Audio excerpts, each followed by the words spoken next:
রামপুরের Indian railway station Harishchandrapur থেকে পায়ে হেঁটে প্রায় 10 মিনিটের দূরত্বে অবস্থিত সবুজে ঘেরা জলান্ধর গ্রাম।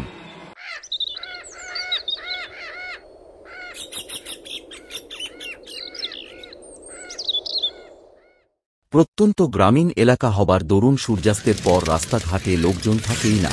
এই গ্রামের রাস্তার পাশেই ছিল আমার বাড়ি। আমাদের পাড়া দিয়ে সম্প্রতি রোজ রাত দুপুরে একটি তালশিরিঙে লোক হেঁটে যায়। ভূত চাই, ভূত, ভালো ভূত আছে, ভালো ভূত, ভালো ভূত, কেঁচো ভূত, কেঁচো ভূত, থানা ভূত, থানো ভূত, কেঁচো ভূত, কেঁচো ভূত, বাসি ভূত, কেঁচো ভূত, মেশো ভূত, অনেক রকম ভূত। ভূত চাই, ভূত। প্রথম ভারী অবাক হয়েছে। ভয়ে জানলার খড়খড়ির ফাঁক দিয়ে দেখতুম লোকটাকে। সোজা নাক বরাবর হেঁটে যেত সেই লম্বাগিজান লোকটা পরিত্রাহী ডাকতে ডাকতে। আর লোকটার ডাক শুনেই যেটা বাড়ির জানলা খোলা থাকত সব দুদ্দার করে বন্ধ হয়ে যেত। অশোকিত এত আর সিল কাটাউ এর ডাক নয়, কিংবা জয়নগরের মোয়াওয়ালার মধুর ডাক নয়, ছাতাসারাই এর ডাক না।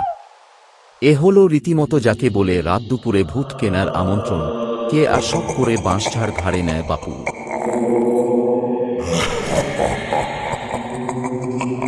আমি একলা থাকি এই 3 কামরার একতলা বাড়িটিতে, বিয়ে থাওয়া করিনি।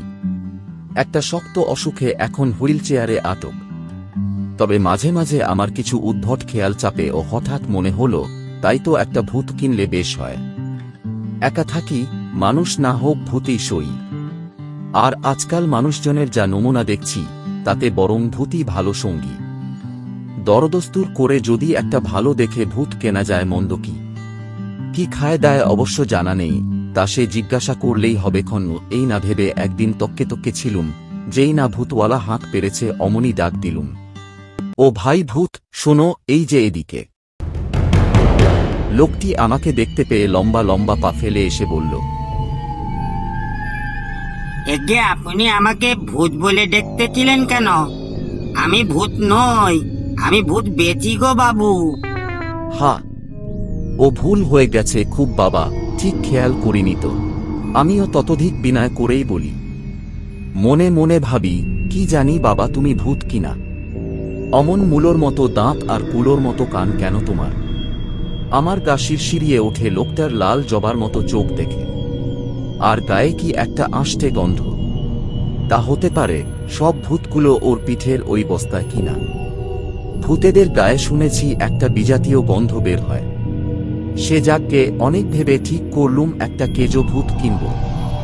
এমনিতে একটু আধটু লেখালেখি করি, তাই অনেক সময় কাজ করার সময় পাই না। ভূতও যদি কাজকর্মগুলো সেরে দেয় আমার খুব উপকার হবে। লোকটা অভয় দেয়, বাবু এ আপনার সমস্ত কাজ করবে, কোনো সময় একটুও বসাতে পারবেন না। আপনাকে ওকে সারাক্ষণ কাজ দিয়ে রাখতে হবে। আর এদের বয়স 400 বছরের উপরে, ছানাভূত নয় এরা। আমিও ভাবলুম, যাক বাপু, শিশু শ্রমিক দিয়ে তো আর কাজ করাচ্ছি না। তা সে আর এমন কি কথা। শেষকালে ঠিক 203 টাকা দিয়ে একটা জম্পেশ কেজোভূত কিনে ফেললুম। আর আমার এহেন প্রগতিতে আমি নিজে খুব খুশি হলুম। দুটো 100 টাকার কড়কড়ে নোট আর 3টি 1 টাকার কয়েন গুনে নিয়ে লোকটা পিচিক করে একটা বোতল থেকে কি যেন বের করে ঘরের কোণে ছেড়ে দিয়ে সেই যে হাঁটা দিল, আর এমুখো হলো না। ও মাগো, ওটা কি? এইটুকু একটা ছাই রঙের জেলির মতো। ওমা, ওই তো 1 ফুট উঁচু হয়ে দাঁড়িয়ে পড়ল দেখো। আবার হেঁট হয়ে ও কি করছে? নমস্কার। তাই বোধহয়। আমিও প্রতিনমস্কার করি। হা বাপু কেজো ভূত, নমস্কার। যাও বাবা, ঘরদোর বেশ পরিষ্কার করে ফেলো তো। একটা লেখার তাগিদে আর এসব কাজে মন দিতে পারিনি। একা একা থাকি, লোকজন রাখার ঝামেলা নিই না বেশি। কেজো ভূত চোখের সামনে থেকে উধাও হল। ঠিক 10 মিনিটে আমার বাড়ি একেবারে ঝকঝকে তকতকে। এমন পরিষ্কার যে নিজের ছবি ঘরের মেঝেতে দেখে আমি প্রায় চমকে উঠেছিলাম। আমার আর কিচ্ছু বলার নেই। ভূতওয়ালাকে মনে মনে খুব আশীর্বাদ করলুম। মুখে অবশ্য বললুম, বেশ করেছ। এরপর যাই কাজ দিই, নিমেষের মধ্যে কাজ কমপ্লিট। কি বলবো, আমাকে রাতে যা ভালো রুটি আর আলুর দম করে খাওয়ালো, অমন আলুর দম মা গত হবার পর থেকে আমি আর খাইনি। কেজো তো কিচ্ছু খায় না বলে গেছে লোকটি। বাবু, ওরা বায়ুভুক নিরাশ্রয়ী প্রাণী। এই আপনি ওকে আশ্রয় দিলেন, খুব ভালো হোক আপনার। এরপর একটু মুশকিলে পড়লুম। জামা কাপড় কাচা, রান্নাবান্না করা, একতলার ছাদের এক টুকরো ঘরের জমা জিনিস পরিষ্কার করা, কুয়ো থেকে জল তোলা, উনুন পরিষ্কার করা, আমাকে পিঠ মালিশ করা সেরেও যখন ভূতের এনার্জি অটুট, তখন আমার প্রায় কাজ দেওয়ার ক্ষমতা শেষ হয়ে আসছে। কি করি, বেজায় বিপাকে পড়লুম। কাজ না পেলে কি করবে জানাও নেই, ঘাড় মরকাবে কিনা কে জানে।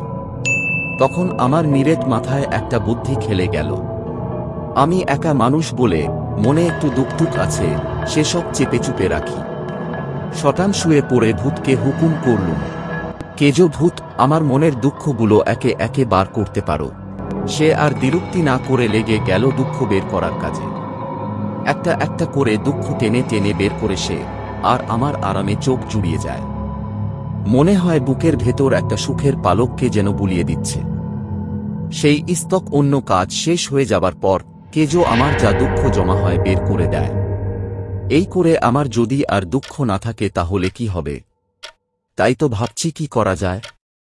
আমি ভাবছি সব দুঃখী মানুষদের ডেকে তাদের দুঃখগুলো বের করবার কাজে লাগাবো কেজো ভূতকে। ভালো লাগাও হবে আর মানব সেবাও হবে। কি বলো তোমরা?